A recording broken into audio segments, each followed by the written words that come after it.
উমরার মধ্যে কয়টা কাজ? 1 2 3 4। উমরার মধ্যে কয় কাজ? 4 কাজ। উমরার মধ্যে কয় কাজ? 4। 1 নম্বর কাজ হলো ইহরাম। 1 নম্বর কাজ কি? ইহরাম। 2 নম্বর কাজ তাওয়াফ। 2 নম্বর কাজ কি? তাওয়াফ। 3 নম্বর কাজ সাই। 4 নম্বর কাজ হলক। এটা যেই শব্দ আছে এই শব্দ আমরা মুখস্থ করব। ইহরাম, তাওয়াফ, সাই, হলক। বলেন। উমরার মধ্যে কয় কাজ? 4 কি কি? 1 নম্বর কাজ হলো ইহরাম। 1 নম্বর কাজ কি? এটা উমরার ফরজ।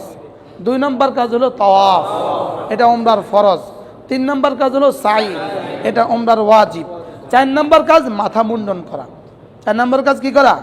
তাহলে উমরাতে কয় কাজ? কি কি? হালাক। 2টা ফরজ 2টা ওয়াজিব। ইহরাম, তাওয়াফ, সাই, হলক। ইহরাম, তাওয়াফ, সাই। 1 নম্বর কাজ কি বলেন? এই ইহরাম এখন আমরা যেটা শিখব এটাই সরাসরি হজেও চলবে, হজেও চলবে, উমরাও চলবে। ইহরাম, এটার নাম কি বলেন? ইহরাম। ইহরাম হলো ইহরামের মধ্যে 1 নম্বর কাজ সুযোগ থাকলে গোসল করব, যদি সুযোগ না থাকে ওযু করব, ব্যাস। এ হলো ইহরামের প্রথম কাজ। 2 নম্বর কাজ গোসল করে, আপনি আমাদের হজ যাচ্ছেন মাশাআল্লাহ, আমাদের সাথে গোসল করে আমরা কি করব? কাপড় পরব, ইহরামের কাপড় পরব। গোসল করে ইহরামের কাপড় পরব। গোসল করে কি করব? ইহরামের কাপড় পরব। গোসল করে, গোসল করে ইহরামের কাপড় পরব। ইহরামের 2 টুকরা সাদা কাপড় সেলাই ছাড়া, 2 টুকরা সাদা কাপড় সেলাই ছাড়া, নিচে একটা গায়ের একটা। ইহরামের কাপড় পরব। ইহরামের কাপড় পরিধান করে 1 নম্বর কাজ কি? গোসল বা ওযু। 2 নম্বর কাজ কি? কাপড় পরব, কাপড় পরব না। 3 নম্বর কাজ 2 রাকাত নামাজ পড়ব। 2 রাকাত কটা গেল? 4 নম্বর কাজ নিয়ত করব নামাজ শেষে। 5 নম্বর কাজ তালবিয়া পড়ব। এখানে 5 কাজ। ইহরামের কয় কাজ? 1 নাম্বার, আপনারা যারা ঢাকা আছেন, আপনারা যদি আপনাদের বাসা থেকে গোসল করে আসেন আর ওই অজু থাকে, আপনি যদি ইহরাম পরেন এয়ারপোর্টে আইসা, তাহলে আপনার গোসলের উপরে ইহরাম হবে। আর মধ্যখান দিয়ে যদি অজু চলে যায় তাহলে গোসলের উপরে আর ইহরাম হলো না, তখন আপনি এয়ারপোর্টে আইসা গোসলের সুযোগ নেই, আপনি এখানে আইসা অজু করে নিলেন, তাহলে আপনার অজু কিসের উপরে হবে? অজুর উপরে হবে। আর অজু যদি থাকে, গোসল যদি অজু যদি না ভাঙে তাহলে ইহরাম আলাল গোসল হবে। তাহলে 1 নম্বর হলো গোসল করব। 2 নম্বর কাজ কি করব?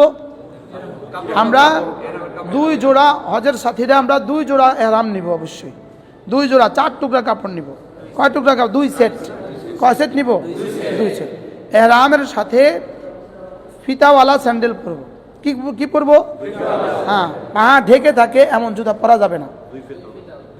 পা ঢেকে থাকে এমন জুতা পরা যাবে না। মোজা পরা যাবে না। সেলাই যুক্ত কোনো কাপড় পরা যাবে না। জাইঙ্গা বা গেঞ্জি পরা যাবে না, ঠিক আছে? টুপি পরা যাবে না। ইহরাম অবস্থায় নিষিদ্ধ যে বিষয়গুলো আছে, চুল আঁচড়ানো যাবে না। চুল আঁচড়াইতে গিয়ে যদি চুল পড়ে যায়, দাড়ি আঁচড়ানো যাবে না। দাড়ি আঁচড়াইতে গিয়ে যদি দাড়ি পড়ে যায়, সুগন্ধি ব্যবহার করা যাবে না। সুগন্ধি ব্যবহার করা কি যাবে না। তেল ব্যবহার করা যাবে না। সাবান ব্যবহার করা, সুগন্ধিযুক্ত সাবান ব্যবহার করা যাবে না। এগুলো হলো ইহরামের নিষিদ্ধ বস্তু। ইহরামে কিছু কি আছে? নিষিদ্ধ বস্তু আছে। তাহলে ইহরাম মূলত 5 জিনিসের নাম। কয় জিনিস? 1 নাম্বার ইহরাম 5 জিনিস। হ্যাঁ, 1 2 3 4 5। 1 নাম্বার কি? গোসল বা ওযু। হ্যাঁ। 2 নাম্বার ইহরামের কাপড় পরিধান করা, সেলাইবিহীন কাপড় পরিধান করা। 3 নাম্বার 2 রাকাত নামাজ। 2 রাকাত, এটা সুন্নত। হ্যাঁ, 2 রাকাত নামাজ। 3 নাম্বার নিয়ত। 4 নাম্বার তালবিয়া। 4 নাম্বার কি? তালবিয়া। তাহলে এহরাম কয় জিনিসের নাম? কি কি?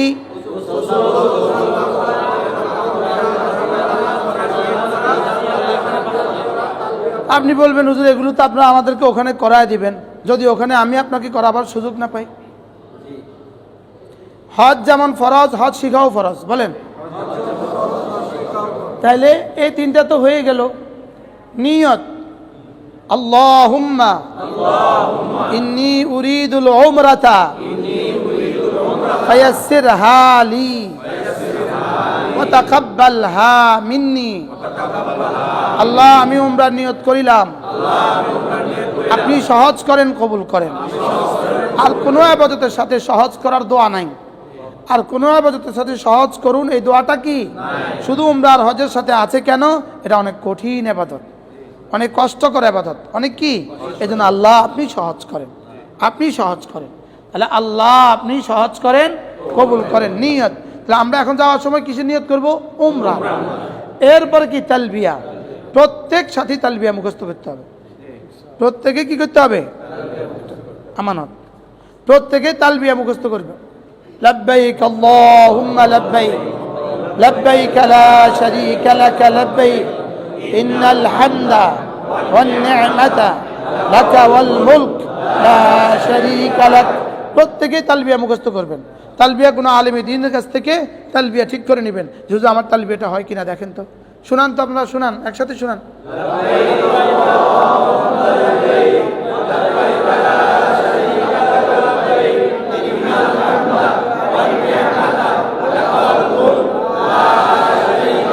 মাশাআল্লাহ। প্রত্যেকে তালবিয়া ঠিক করে নিব, অর্থ সহ ঠিক করে নেবেন। হ্যাঁ হ্যাঁ, অন্যরা বাদ দিয়ে যারা এবারে হজে যাবেন তারা পড়েন।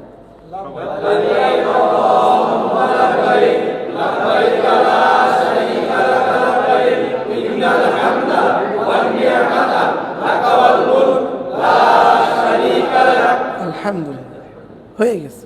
তাহলে আমরা তালবিয়া ঠিক করে নেব। এহরামের পরে আমার উপরে কাজ কি? এহরামের পরে আমার উপরে প্রধান কাজ হলো সমস্ত গুনাহ থেকে বিরত থাকা। আচ্ছা, কি বলছি? সমস্ত গুনাহ থেকে কি থাকা? সবচেয়ে বেশি ভয়ানক হলো বিমান। বিমানে গুনার সম্ভাবনা কত পার্সেন্ট বলেন? হ্যাঁ, বিমান হলো বিমানবালা মহিলা। হ্যাঁ, একদিকে মেয়েদেরকে বলছে এহরাম অবস্থা চেহারা খুলে রাখো, আরেকদিকে আমাদেরকে বলছে তুমি তাকাইও না।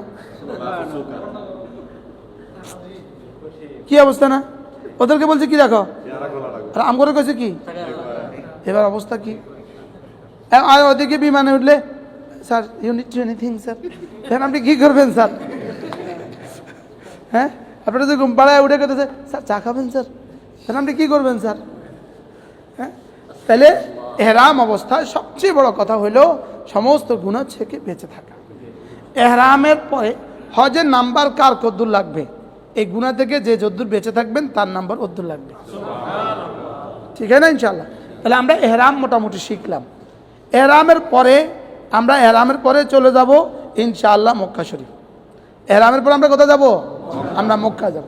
মক্কা যাওয়ার পরে আমরা ইনশাআল্লাহ হোটেলে আমাদের সামান রেখে আমাদের তারতিব মতে আমাদেরকে একসাথে উমরা করতে নিয়ে যাবে। আমরা এখানে একসাথে উমরা যাব।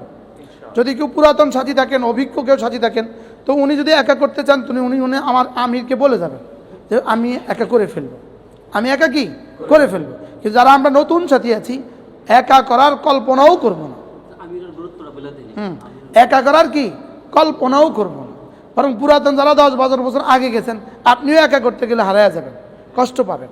এই জন্য আমরা কি করবো ইনশাল্লাহ, আমরা একসাথে কি করব, একসাথে তওয়াফ করব।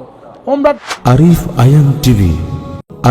আয়ান টিভি কোরআন সুন্নাহর বাণী প্রচার করার প্রচেষ্টায়